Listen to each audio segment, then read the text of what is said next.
Project number 3. This is a fun one. I feel like it has a really nice vintage vibe to it, and we're going to be using the shimmer paints again. This time we're using the Champagne Mist. It's really pretty. And I have done some prep work again.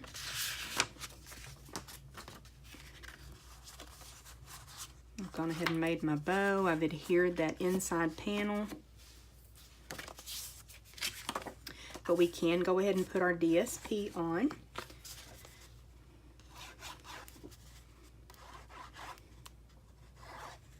Bad about leaving my glue open.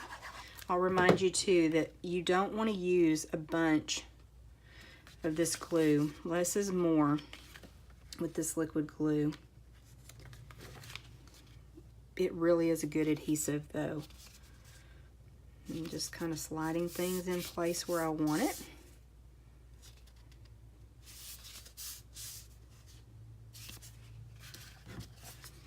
And then this time with the shimmer paint, again, I want to find the raised side. We're going to be using a sponge dauber.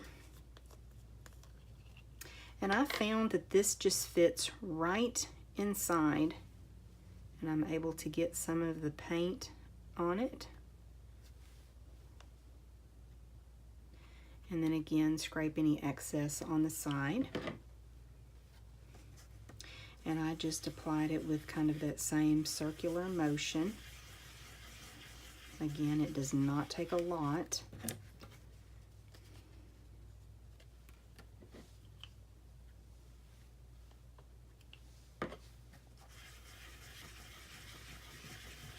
But it is really pretty. I think it adds a really nice touch. I don't know if you can really see that. You can go over it a couple of times.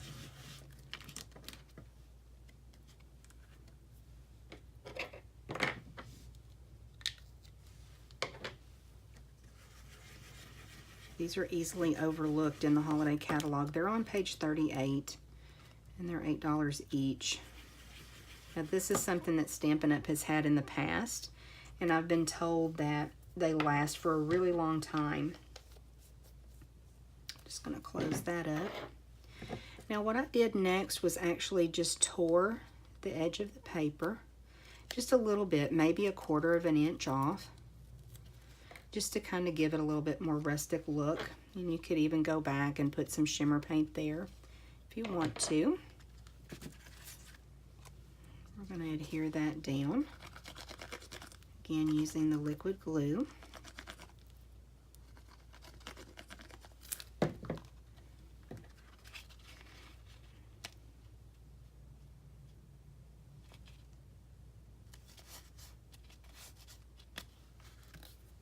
And then I have already stamped my sentiment, and I just need to trim it down.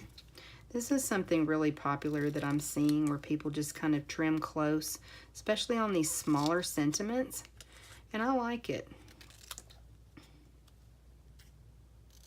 You could always do a little banner if you prefer. I really like that. I think it's cute. Now I did go ahead and work on my picture, and I did fussy cut it. This is shimmer paper, shimmery white, that I provided for you to stamp on.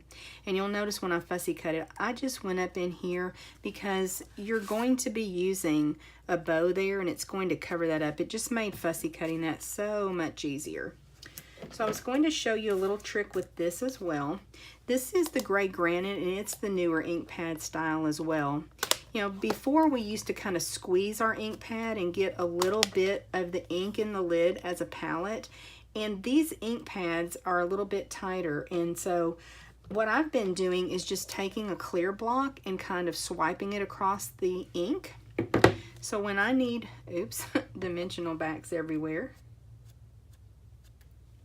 When I need to use an aqua painter to color in an image, then I just go in and pick up a little bit of that ink. So that's a good tip for you. You can kind of practice on your grid paper. But all I did on here was just apply some of the ink up in the top part that has the shading, kind of followed the shading of the stamp. And then after I put down that darker ink, then I just kind of blended it out a little bit. Some people in class decided that they did not want their picture to be colored, so they just left it as a stamped image, and it looked really cute too. We'll put a couple of dimensionals on here and get this popped up. I think this picture is really cute. This is a stamp set too that several people said they just really had not noticed. And we'll place that there. I do already have my bow made with that braided linen trim. And so we'll put that on with the glue dot too. I don't think I picked up the glue dot. There we go. Like I said, I just put it down here by the handle. So that kind of disguised the fact. Oh, I still don't have the glue dot. Goodness. Let me get a little bit closer so that I can see where I'm going here. Now I've got it. So I just put that there where the handle is. Camouflage the fact that I had cut it like I did. And then I just glued the sentiment on.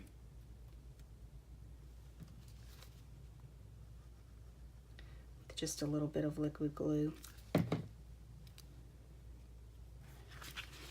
Just right on my picture.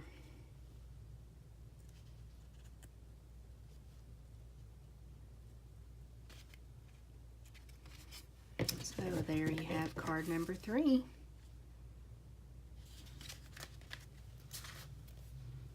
Okay, let me clean up a little bit again. And we'll do our last project. This one has just a little bit more to it. Let me bring everything in here. I did stamp the pitcher and like this milk can.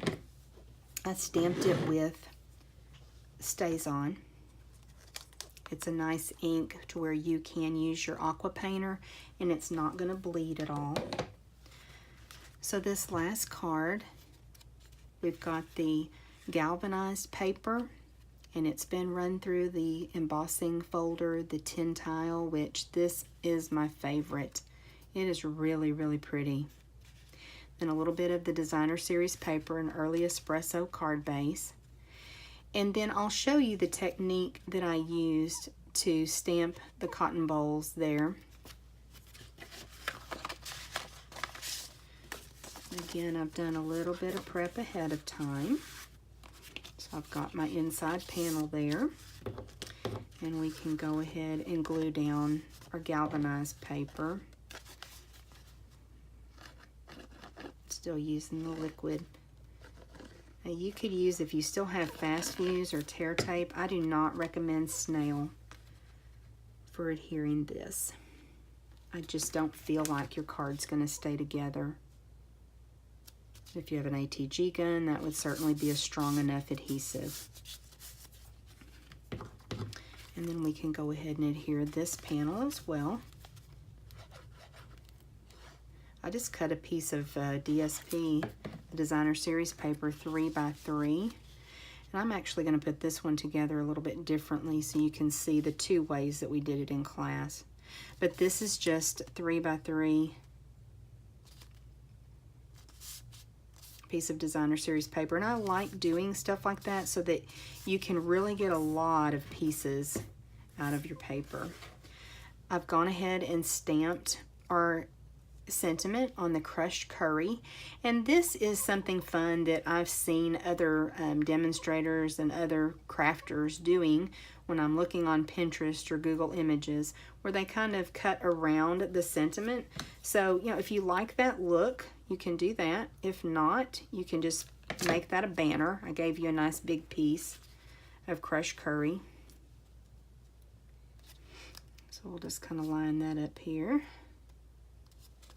And you can see on my other one, I put the sentiment at the bottom, but I think it looks nice either way. So it really is your personal preference. And then I did use the aqua painter on this milk can. And I was going to show you, like this is one of the older style ink pads. So this is where I'm talking about you can press on the center and get some of that ink to come up like a palette. And then you're able to pick it up with your aqua painter. Now, and I just kind of came in with the darker and came around the edges a little bit. And then, oops, I didn't mean to do that. And then once it dries a little bit, you can come back either just with the water or as you've used your aqua painter a bit and just kind of blend that out a bit. You do want a little bit of shadows, but that's how I did that on that basic gray cardstock. Again, if you want to just leave it plain, you can. Let me see if I should be able to, oh yeah, that's the back of this oval. So the next thing, I'm going to show you how to mask off a stamp. So this is a pretty big floral image, but I just want the cotton bolls. So I'm bringing a Post-it note and just covering up everything else to where I'm only inking up that top part. Again, I'll use some StazOn. Now with this masking technique, the most important thing that you want to do is make sure that you remove your mask before you stamp. And yes, that is the voice of experience.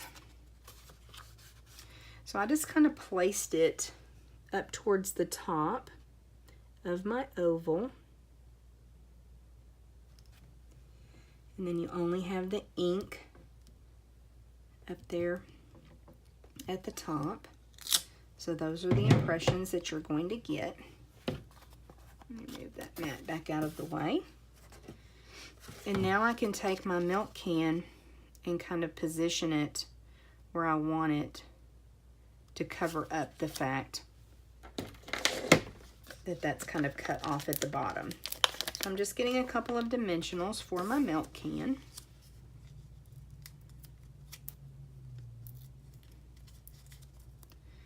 Get those backs off. I don't know about y'all, but I find those backs all over my house. I found them on the dog. But I love dimensionals. That was one of the things that I fell in love with Stampin' Up! For, was those dimensionals. I'm just going to get it where I like the way that that looks. Probably could have brought it over to the right a little bit more, but I'm going to go with that. And then I have a Wink of Stella. We're going to be using shimmer paint again, this time the Frosty White. Let me shake it up a little bit.